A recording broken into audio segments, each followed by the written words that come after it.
Áno, áno, ja som do poslednej chvíle nevedela, že teda či nedajú prednosť Dominike predo mnou a dopadlo to, ako dopadlo. A nebola som akože tu nejaká, neprechádzala som sa tu nejak sebavedomo, pretože viem, že vlastne tá forma bude až o týždeň, aj tie prípravy boli také, že pila som, solila som, v podstate nejak som sa nepripravovala na toto a videla som, že Dominika je vo veľmi dobrej forme.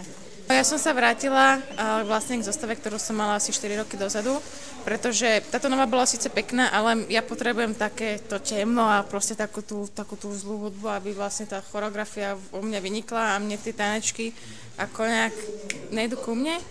A čo sa týka trénovania tej zostavy, mňa štvrtok seklo, takže ja som ju v podstate netrenovala. Prvýkrát som ju spravila teraz na pódiu a iba som si to v aute teraz kúkala na YouTube, že ako to vlastne bolo. Čiže čistá improvizácia. A dúfam, že ste si to nevšimli. To nie. Ale kde ťa seklo? Pričom na nejakom cvičení? No, mňa som ráno bola vlastne behať ešte. Vlastne posledný tréning štvrtok ráno a zaseklo ma tak, že som v priebehu jedného dňa absolvovala vlastne 5 lekárov od fyzioterapeuta, napravača až po mezokainové obstreky a však to mám aj tam také zatejpované, to vidieť, takže sme to riešili tak. Ja som vôbec nie spokojná so svojou formou, ale dúfam a spolieham sa na to, že ten týždeň, ktorý mám, tak využijem a urobím všetko preto, aby to bolo také ako na jar, aby sa to tomu priblížilo.